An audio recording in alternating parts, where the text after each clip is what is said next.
Boop boop boop boop boop boop boop boop boop boop boop boop boop boop.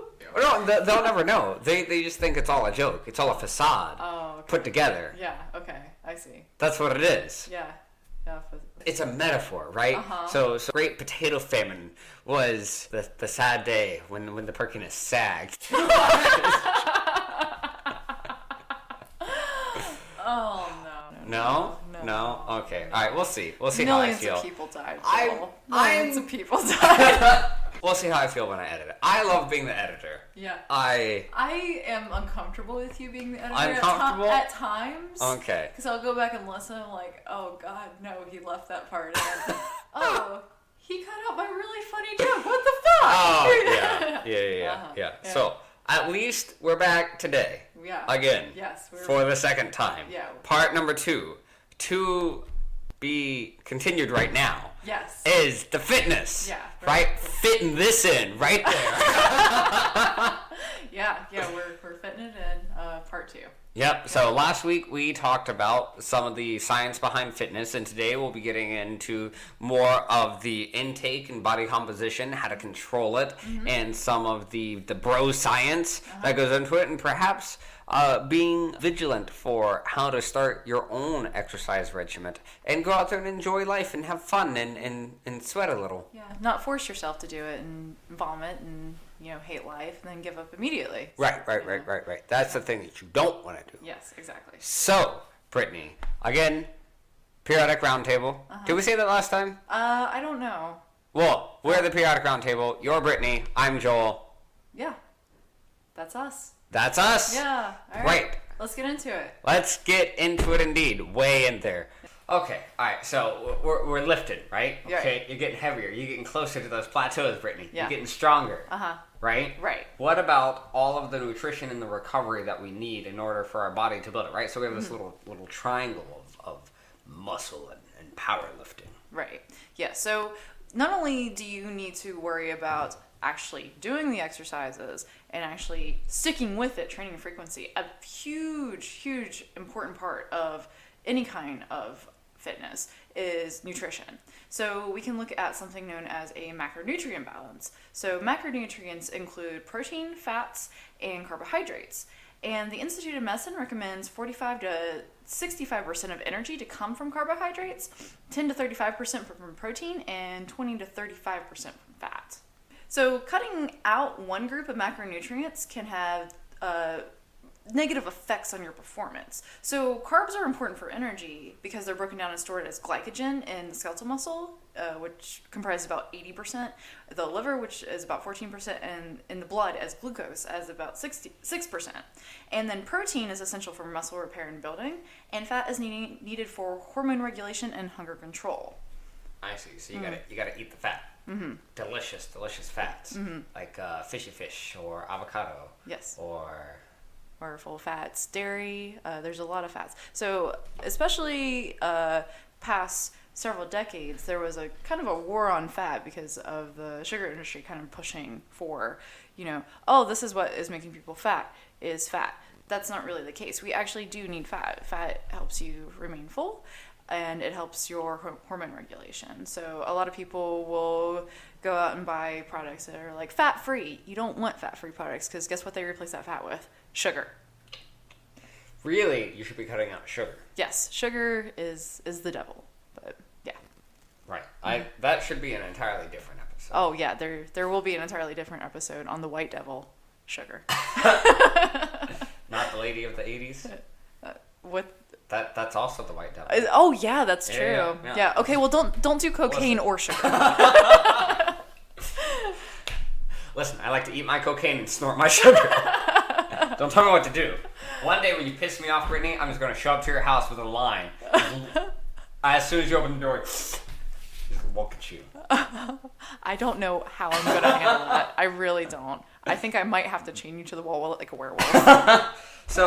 So let's talk about these more active people and their potential increased need for some of these macronutrients. Yeah, so the macronutrient balance will actually shift depending on how active you are. So those who primarily strength train especially might need more protein than what is recommended. So, for example, the average sedentary person needs about 0.8 grams of protein per kilogram of body weight, or 0.36 grams per pound of body weight. But athletes need up to 2.2 grams of protein per kilogram of body weight, or 1 gram per pound. So that's a lot of protein that you need Right. for all these different lifts for your body to properly recover and get ready to go and build some of that muscle mass that you need in order to get heavier lifts. Right. So if you think about a person who's 100 pounds, if they're sedentary, they can get away with 36 grams of protein a day, which really isn't that much. That's, a couple of eggs or about 6 ounces of chicken. But with somebody who is 100 pounds that is active, especially in strength training, that would be 100 grams of protein a day. So think 36 versus 100. 100 grams of protein. Right. Mm-hmm. So about 3 times the amount of protein required in order to keep those muscles sated and not destroying and eating themselves. Right, exactly. So not only important for maintaining muscle, but muscle repair from new injuries or new workouts as well. Okay, well, what if, Brittany, I don't like your carbs and I reject them and I throw them away? Anti-pasta, anti-rice. Don't gotta tell me twice, Brittany. All right. So some people have turned to low carb, or also what is known as a ketogenic diet, which can be useful for fat loss, especially people who are sedentary. They have turned to these diets because they're getting all of their energy except from fat as an energy source instead of carbohydrates. However, high performance athletes might find it difficult to transition to ketosis, and we'll see a hit to their performance. So as far as ketosis goes, because I've had several different discussions about this, typically I see ketosis being utilized for people with large body mass indexes to drastically decrease that weight, because you start converting to the ketone usage inside of your body and you produce all of these ketones because you're destroying all the fat, right? So that helps with body loss. But if you're already healthy, at least when I was talking to some nutritionists, because I had an invested interest in this, was they didn't recommend the ketosis diet if you're already super fit. Right. Or unless you have epilepsy. Apparently, ketosis also helps with epilepsy. Right, it does, yes. It can also help with some other types of autoimmune disorders as well. And it can actually help people on the autism spectrum. So. Yeah. I've heard good benefits to mental stability as far as ketosis goes. Yes. So it has its uses. It does. But especially if you are a high performance athlete, you might want to consider adding some carbs to your life. Well, it's not for me. I tried it, but I enjoy my potatoes too much. Gotta get that sweet potato. Man. Tastes like a potato. Bite it every time. We can cut that out too. Listen, it's important, okay? The viewers don't. We don't have viewers. The listeners don't know. But man, when I really get in there deep, sweet taste of Irish dirt and potato. Listen, what do you want from me? I'm a simple person with simple wants and desires. You know what else I want, Brittany? What's that? An appropriate calorie intake. Is that what you want? That is what I want. So tell me about this TD. Tell me about the TD. TDEE. So your calorie intake is determined from your TDEE, which stands for total daily energy expenditure. And that accounts for your BMR, which is the basal metabolic rate again, or the amount of calories your body needs to perform its basic functions, plus any additional activity. So men, younger adults, and active people will have a higher TDEE than women, older adults, and sedentary people. Okay, that makes sense, right? So you want to have your energy expenditure high, right? Yes. So listen, I don't want to get into the philosophy of living and what makes a good life and what doesn't make a good life right now, because I don't think that is in our scope of science fitness. However, don't you want to have more energy and accomplish more things? Don't you want to have the capabilities of doing what you want to do in life? And how can you do that if you're tired every day when you come home? I remember when I used to be much more sedentary and I did a lot less activities, is I'd come home and I'd just be exhausted from long days of just gruesome hours of dealing with work or people.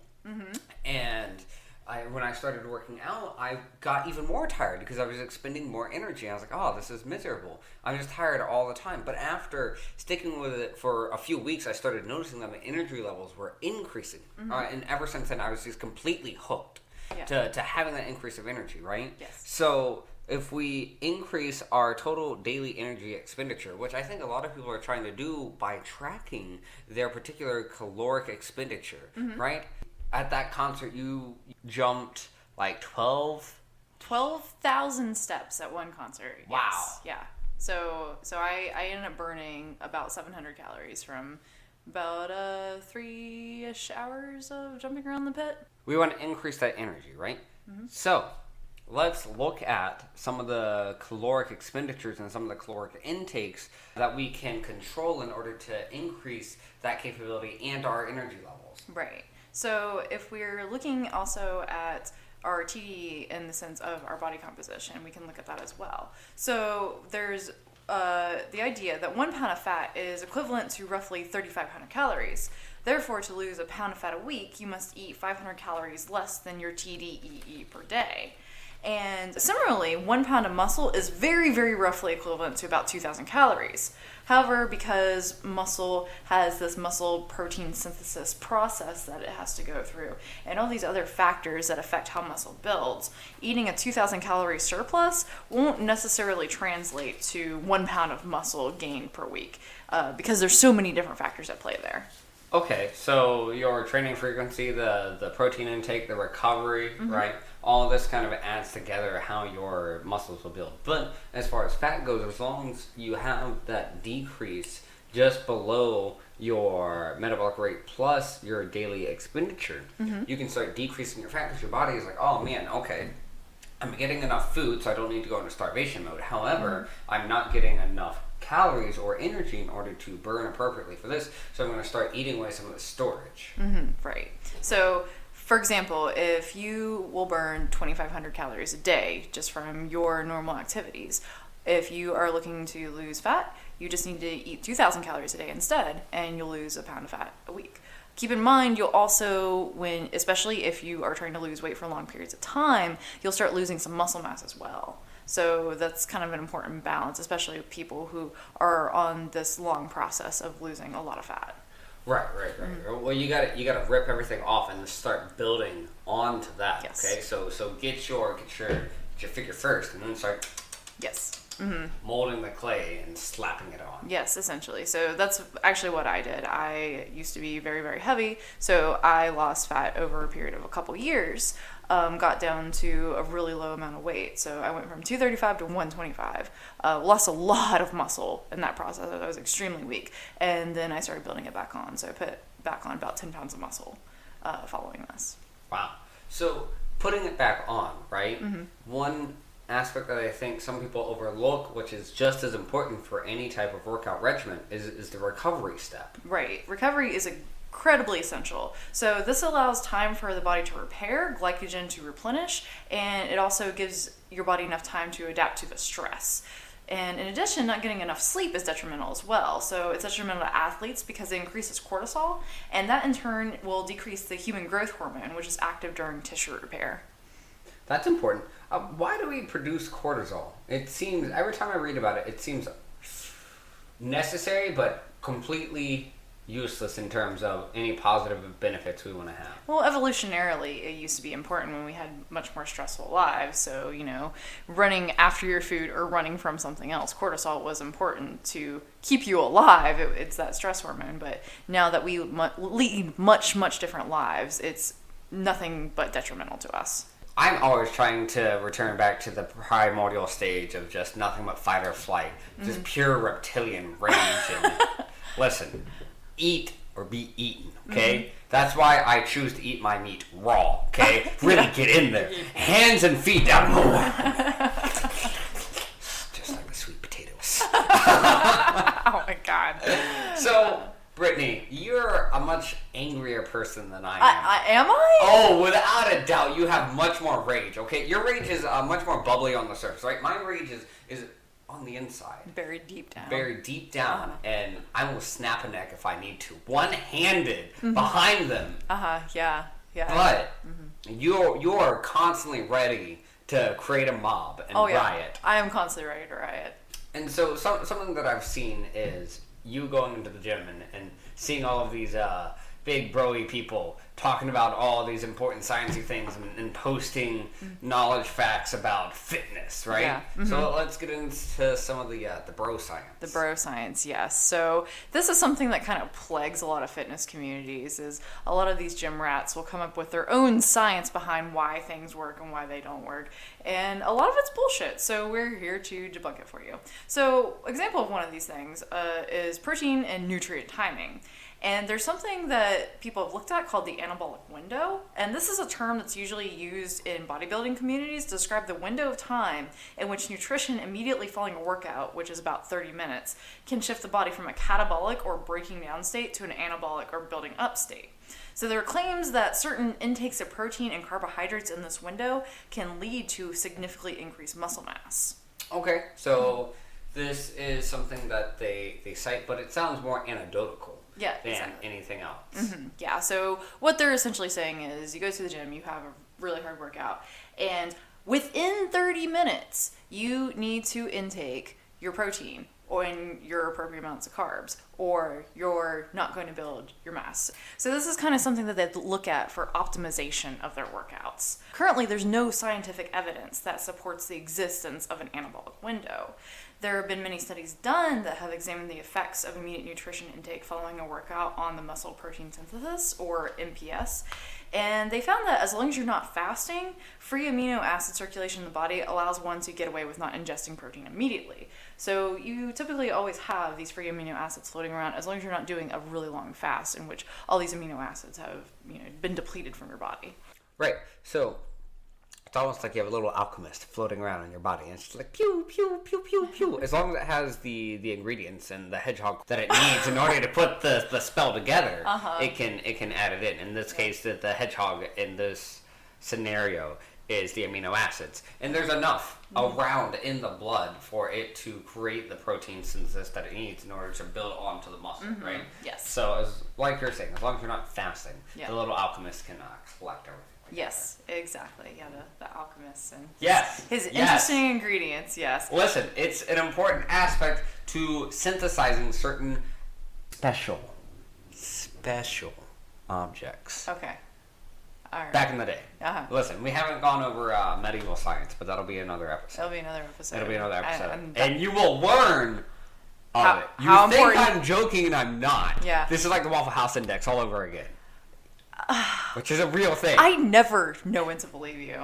Anyway. So, it's a good idea. Yeah. It's a good idea, usually, though, to consume protein or with or without carbs, depending on the activity, a few hours following your workout, but you don't need to be so stringent with this 30-minute window. Okay, Brittany. Yeah. But I love eating. I eat yeah. so much. Probably too much. That's why I'm getting so fat and why you need to probably have a double wide caliper to really get around the haunches, because that's apparently what you want to do. Next time we go to your place, we'll just measure my my body fat. It'll be great. It'll be great. Yeah. If I could even get the calipers The on the no fat you have. So, I like eating all the time, and I will eat after a workout, before a workout, during a workout, okay? Listen, I just place a cupcake on the ground every time I do a push-up. It just a little slip more, right?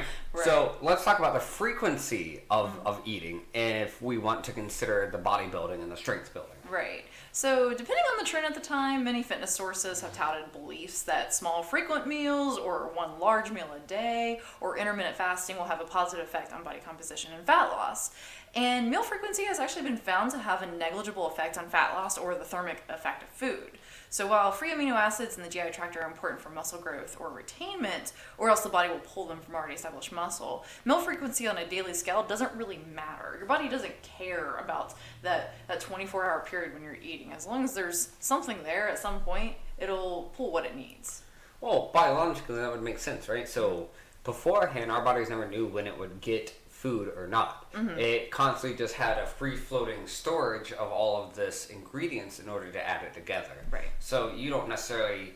We weren't built and predicated on 3 meals a day. Yeah, okay? exactly. It was you eat when you eat. Yeah, whenever you can. So it might have been a day that you were able to find a lot of things to forage. So you were just kind of snacking all day on things that you forage. It might have been a day where you and your tribe, hadn't eaten for a week, and then suddenly woolly mammoth appears and you manage to kill the mammoth, and so you just gorge yourself forever on this mammoth and you fill up on one incredibly large meal a day, it doesn't really matter. So as long as you're giving your body enough ingredients for it to have this floating resource and not think that it's in starvation, it'll be sufficient to add to that body composition that you're targeting. Right, exactly.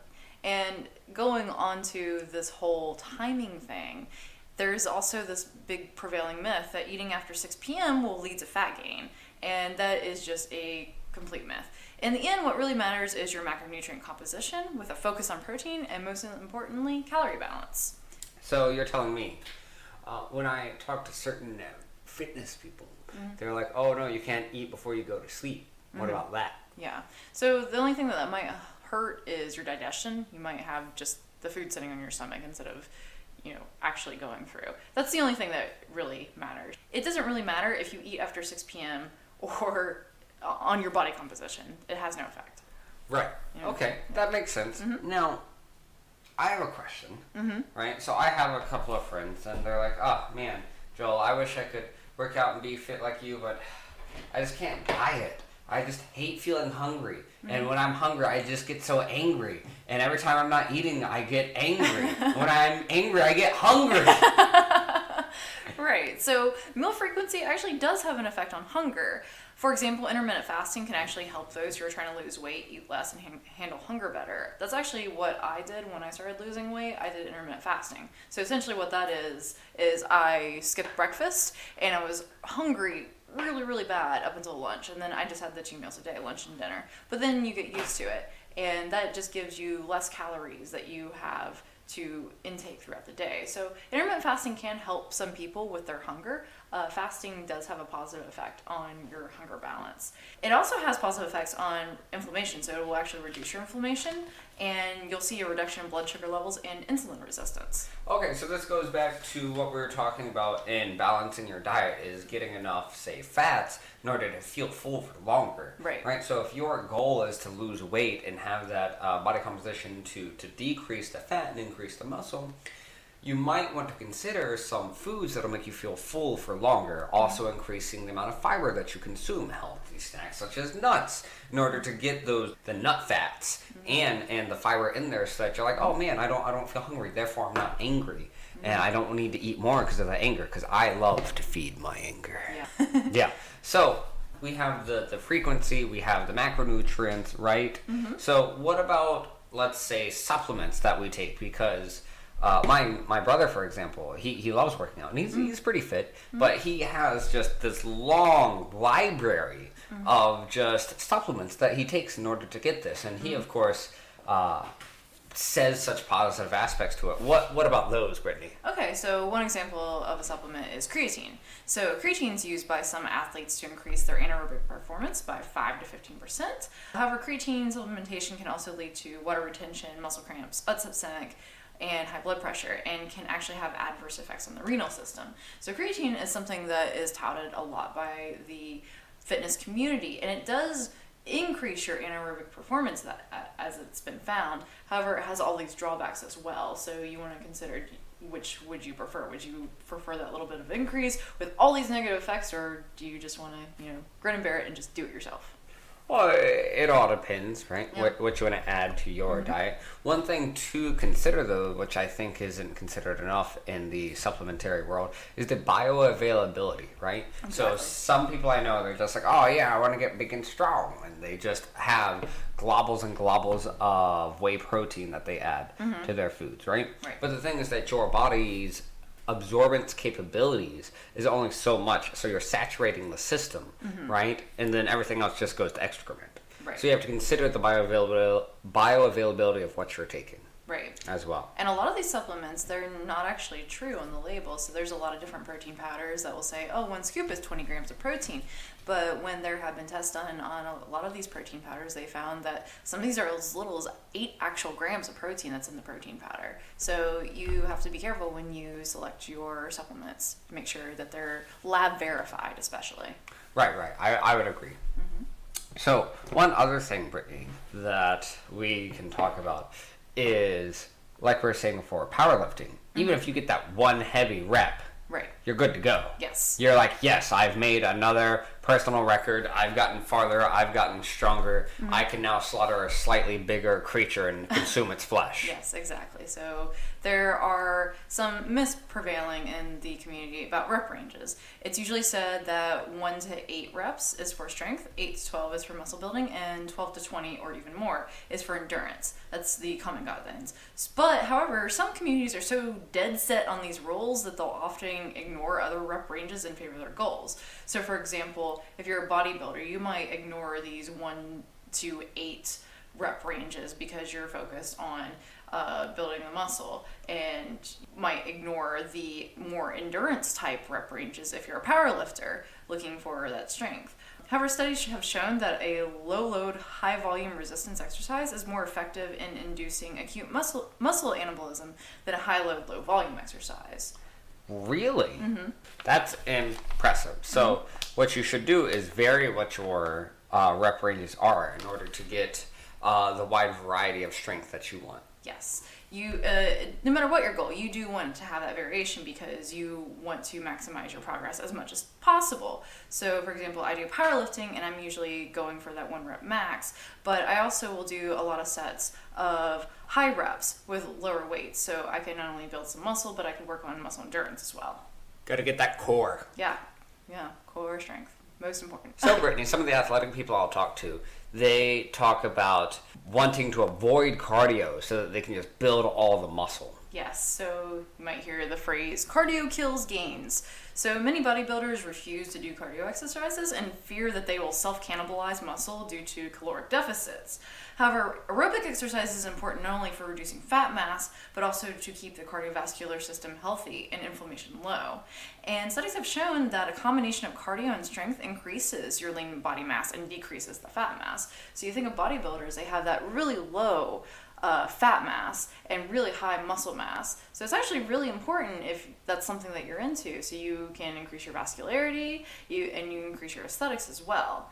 And in addition, cardio doesn't actually burn as many calories as most people think. So any muscle loss can be canceled out just by simply eating a little bit more protein. So you can still have all the beneficial effects of the hormone releases and dopamine and cardiovascular capabilities and sufficient perfusion inside of your body from the cardio without creating any deleterious effects or degradation of your muscle mass or gains that you've done in the iron temple. Yes, where we go to pray to Broden. But yes, so a lot of people who are into strength training will avoid cardio as much as possible, but you really shouldn't. There's too many benefits to cardio, and if you're afraid of, that 200 calories that you burnt going for a walk or whatever, just eat some more food. So just eat more. Yeah, just eat more. That's always the answer. Man, I want some cardio now. And some food. Yeah. And some strength. Uh-huh. What about flexibility? Uh-huh. Yeah. Focus, we're Right. Recording. Yes. Okay. So, what about spot reduction and toning? Okay, so this is something that a lot of women will talk about when they start getting into fitness is, oh, well, I want to get rid of fat on my stomach. Oh, I just want to tone up. So there are some problems with this. With spot reduction, it's not actually possible. If you want to reduce fat in one certain area of your body, too bad, you're going to reduce fat over the entire thing. So my major problem is I am really, really thin up top, and I got a lot on the bottom. And if I wanted to decrease the fat on my thighs or on my hips or anything, I would have to decrease it everywhere. I can't just be like, okay, well, I'm going to just choose this area. No, I have to decrease it everywhere. So there comes a point where you don't really want to decrease it any further, and you're just going to have to deal with what you have. And as far as toning goes, when people say toning, what they actually mean is increasing your lean muscle mass and decreasing your fat mass. So that is what makes you look toned. You have that lean mass, but then you have the fat that's pulled away from it, so it shows your toned muscles.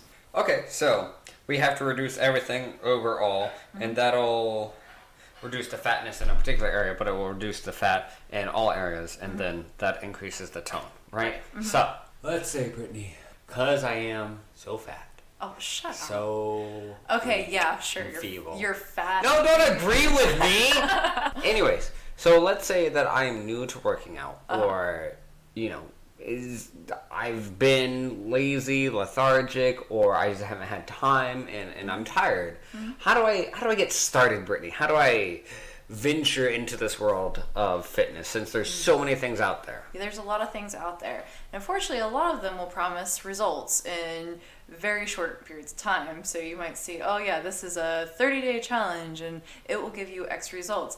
Oh, this is, 2 weeks and you'll be in the best shape of your life. And that's just not how it works. Your body takes a long time to transition from that homeostatic state. So anything that promises that you'll lose this much weight in this many weeks, especially if it's a very large amount of weight in so many weeks, it's probably just a diuretic and you're losing a lot of water. Yeah.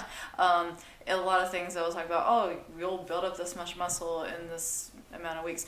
Sometimes that is the opposite effect and you're just actually putting on water instead.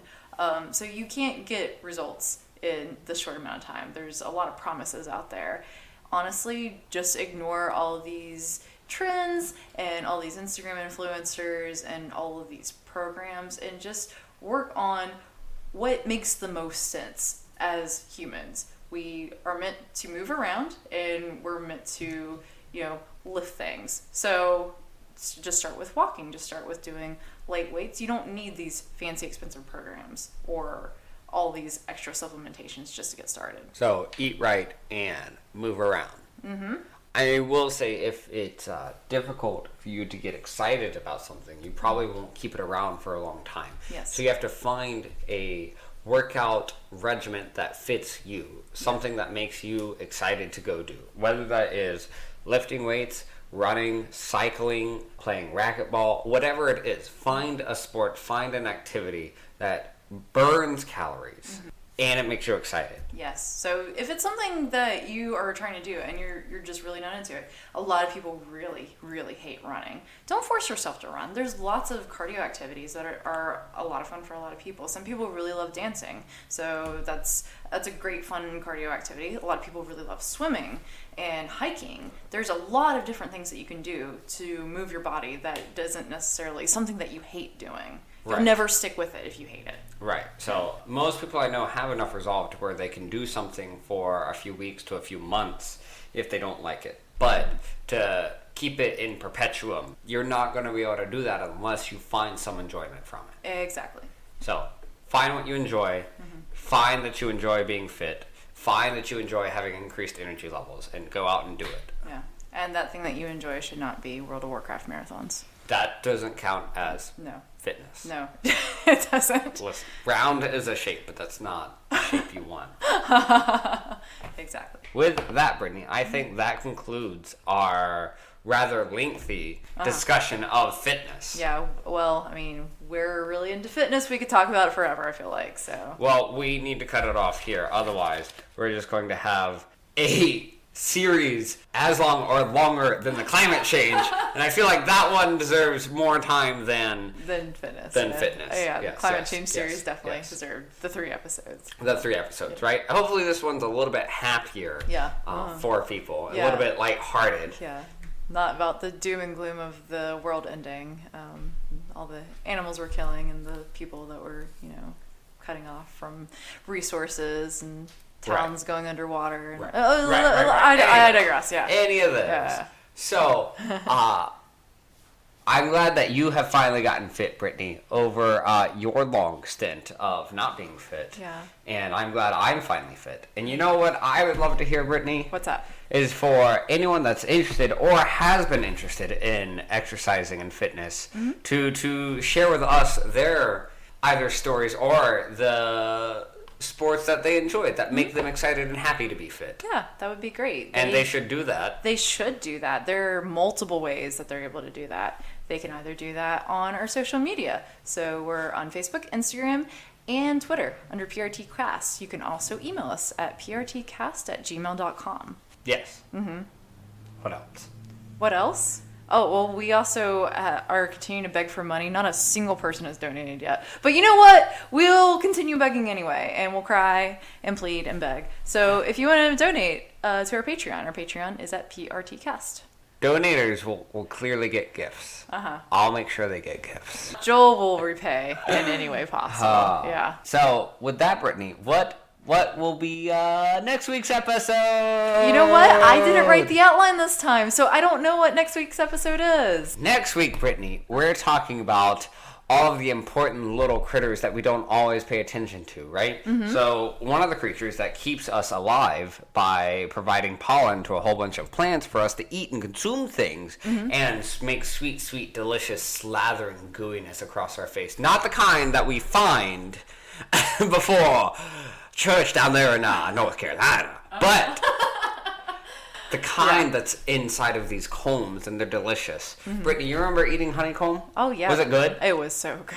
Good. We're talking about bees, and we're talking about ants, and we're talking about the violence that happens in between them, the wars, the outright genocides, the slaughtering them and ripping eggs from the sack and ripping them to shreds. Or perhaps even some of the zombie ants that occur.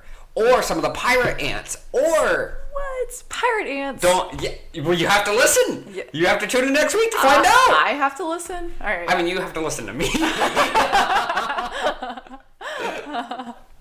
So, that will be next week. And again, guys, as always, thank you for tuning in. Yeah, thank you. And have a great week. We'll see you next time. See you next week.